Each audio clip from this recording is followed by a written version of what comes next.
May kaunti akong halaman dito sa aking terrace. Meron akong pechay, may mustasa, at may konting paragis para sa aking mga pusa.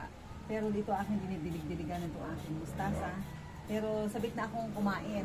Kahit ito'y baby plant pa lang, ay pwede na tayong kumain. Gusto ko ba yung sariwa, yung fresh na kakainin, lalo sa umaga. Gusto ko yung meron siyang, pag meron tayong piniritong tokwa, meron tayong mga isda, kung gusto natin yon. Meron naman tayong sariwang gulay. Ito nga yung mustasa na itinanim lang namin dito sa Wilkins. Yan ang tinanim lang namin.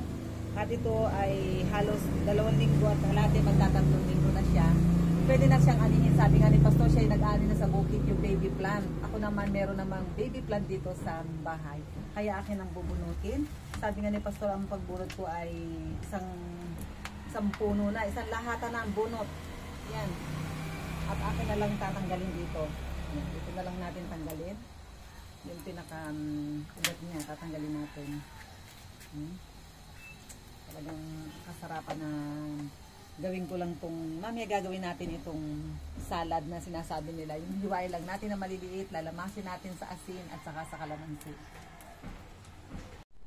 Isang yapos lang ang aking kinuha, yung isang puno doon na isang kumpol.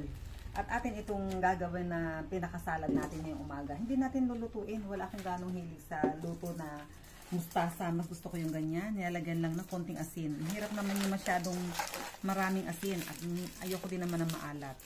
Pinipisa lang natin na ganyan. Ngayon ay wala akong nabiling kalamansi. Dati ang ginagawa natin ni kalamansi. Mga 2 kalamansi lang sa isang ganitong kumpol.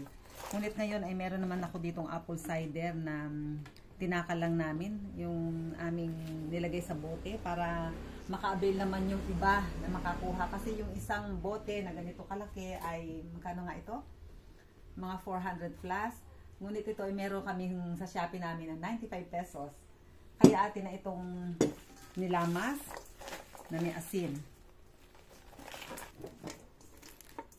Pagkalamas natin, atin na itong hihiwain na maliliit.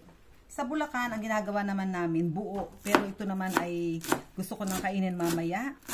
At ready ng kainin kapag ito ay nahiwa na maliliit. Maliliit lang talaga ang pagkakahiwa niya.